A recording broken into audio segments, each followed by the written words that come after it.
Hello everyone, welcome back to my YouTube channel. It's been a while, so it has. I'm about to explain why, but how are y'all? All 40 of you now. So the reason why I've been so quiet on here and Instagram, actually just all over the place, is because I am 17 weeks pregnant with little baby number 3. Like, mind blown. We're so lucky, so blessed. The first month of trying for our third baby, and it happened. Like, that's just crazy. It's crazy. We're still in shock about that because we never thought that would ever happen, but we are very, very, very lucky. But yeah, so 4 is becoming 5 come November 2021. I suppose you can say that then. So yeah, November, it's been November baby. That's our second November baby. So another winter baby. But yeah, we're very happy, we're very excited. We've told the girls know already. We are 17 weeks pregnant, don't know if I mentioned that. But I told all family whenever we got to like the 12-week mark, and we've just kept it off social media until I felt ready.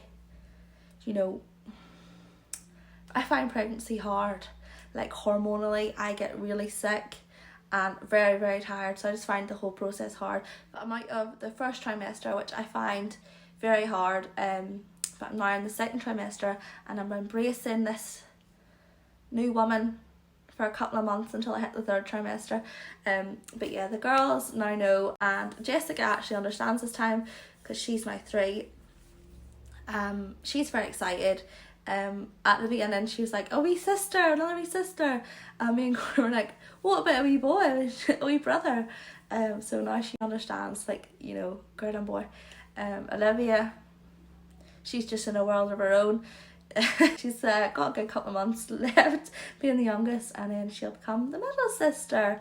So the girls will definitely make brilliant big sisters. Jessica's already a brilliant big sister. She loves Olivia, loves her.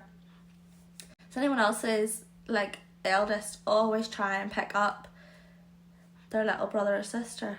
She never leaves her alone, never, always has to lift her, hug her, but she just loves her, and that's just the way she shows it. I think I'll just briefly talk over our TTC journey, for anyone that doesn't know what it means trying to conceive, but you probably do. But yeah, so I use this app on my phone to track my period anyway. I like to know when it's coming, the exact, you know, day. And also for fertility reasons, you like to keep a track of those things. So I've been inserting my cycle on that for, like, I don't know, maybe 2-3 years now. I kid you not, I love it. I should actually get the name of it. I went back there to look. The app is called Period Calendar. As simple as that. I find it good. I have never changed. It's brilliant. So that was able to also tell me my cycle length. So I know from that I have an average of a 25-day cycle, and it tells you the exact days that you're most fertile. So we use that, and it's very bloody accurate, put it that way. I think we you know, for 2 days, the day that I was most fertile and the day after, because Corey read that boy sperm gets killed off the fastest, so it needs to be exact, dead on for the boy sperm to get there first. We don't know if that's true in our situation because we haven't found out the gender yet, which we find out the 17th of June. So it's very soon, like 2 weeks. Is that even 2 weeks? So yeah, it's very soon, and we're desperate to know. We want to know whether it's boy or girl, and whether I need to keep all the girl stuff or not, or whether we'll have to buy blue. We're definitely finding out again this time. I just can't wait. I just need to know. Like, I couldn't wait. No way. I just want to know so bad. Is it a boy? Is it a girl? So that is how we tracked my cycle, and that's how we got everything bang on using that little app on my phone for the past couple of years, and it's tracked everything. Can't fault it. The first month. Unbelievable. One thing I will say is some early response tests don't work. They said negative. I think I tested it 5 or 6 days earlier than what you're meant to, and it said negative. And the first test that it actually said positive on was, you know, the wee strip ones, and it had the faintest line ever, and me and Corey were not convinced. We were like, is that a line, or is that just an evaporation line, or has it just sat too long? You know, we just weren't convinced. We didn't get our hopes up. To be fair, I was bloody buzzing. I was so excited. Corey's like, you can't get your hopes up. So the next day we done it with the first urine of the day, and another faint line. I was like, Corey, you can't fault 2 lines here. Like, I see 2 lines, do you know, on these 2 tests. So later on that day, I think I was taking my mum to hospital actually for an appointment, and I think I told her in the car. But anyway, after she came out of her appointment, we went to Asda, and I got a clear blue one to do whenever I got home, and it said pregnant 1 to 2 weeks. So in actual fact, that meant that I was already 3 to 4 weeks pregnant at that point. I would show you the test now, but I didn't know that the electronic screen turns off. You can no longer see it's pregnant after a while. I didn't know that, so I only took one picture that test positive, like. So I can't show you because it's currently off. So yeah, that was the moment how we found out.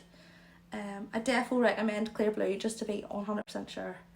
They are more expensive, but just to be sure, use the Clear Blue. So I don't know if I briefly mentioned earlier, but I find my pregnancies, I struggle with pregnancy, to be honest. Like the whole, say afterwards you do miss your bump, and people will be like, well, why do you keep doing it over again? But you're a wee baby at the end, it makes it all worth it. But I struggle with pregnancy. I, for one, get so sick. And I will mention with this pregnancy, I've only been physically sick a couple of times, and I have certain triggers like gagging, like if I brush my teeth, sick. Like just wee things like that. But see, that feeling of going to be sick, it really is just as bad as actually physically being sick. You almost just want to be sick to get it over and done with. I lived off like fizzy drinks like Lucozade and like Fanta, fizzy sparkling water, just to help. I found that bringing up the wind helped make the feeling of being sick, gonna be sick, stop for like 5 minutes. But see, having 2 kids as well as that their morning sickness, brutal, absolutely brutal. And also one thing I will mention is first trimester tiredness and no energy and exhaustion is a thing. Like, I literally, if I can get my housework done and the kids, you know, sorted, washed, fed, you know, playing, that I'm winning. You know, anything else is a bonus. Like getting out, that's a bonus. But yeah, we've got there. I am feeling a bit better myself. I'm still like, I struggle a lot with anxiety, and like I get worried about everything, but at least I'm not feeling as sick now, or I'm still feeling tired but not as tired. Like I could fall asleep at like 2 o'clock in the day, you know, after you do your morning run and afternoon. I could fall asleep on the sofa. It's real. But I just want to show you these little baby bits that I've picked up. So I got this here little born in 21. See what I mean? Baby brain. Born in 2021, and that's from Poundland, and it was only $1.50, and Granny bought that. Okay, so I think that, see, my first pregnancy, it was all like florals, you know, and with Olivia's, it was all like the frilly collars and the wee socks and the wee frilly pants. Well, for this pregnancy, I'm loving cream. Like, look at this little cute, well, look at the hood for starters, but cream little jacket, little hooded cardigan. Like, look at the wee buttons and all. And that's out of Sainsbury's, and I got that for £5.50. Like, you cannot leave that behind. Like, I need to get that. So I'm loving everything cream and neutral and white at the minute. And I also picked this here up in Sainsbury's too. It is a little sleep bag, and it says Hello World on it, and it's so soft. Like, little baby's gonna be in this. It does say that you can't use them for babies less than £8.13. My baby's, Jessica, was £8.13 dead on, and Olivia was £8.12.5. So I mean, my babies are big, but I just love those. I'm so excited to get all the bits. I've been baby shopping online. I've looked at bouncers.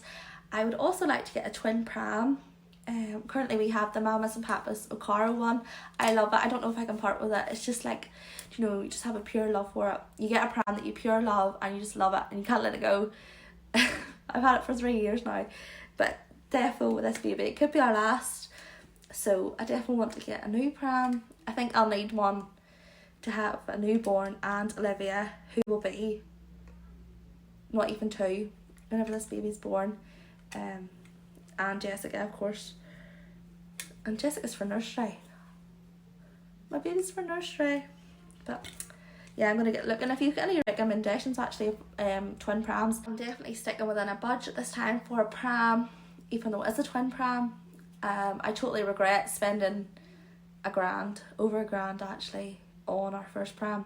You got everything with it, but it doesn't justify it. It's still a lot of money. Like, you could buy a car.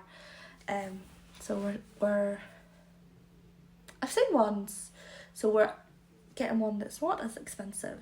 So if you got any recommendations, please let me know, because I've been looking. I've seen a few, but I'm feeling like a cream pram with like a brown handle and a wee brown bar across, or grey, or black, or navy. I just love them all. So there you go. I am 17 weeks pregnant with my third baby. But that is it for today's video. I'll talk to you soon. Bye.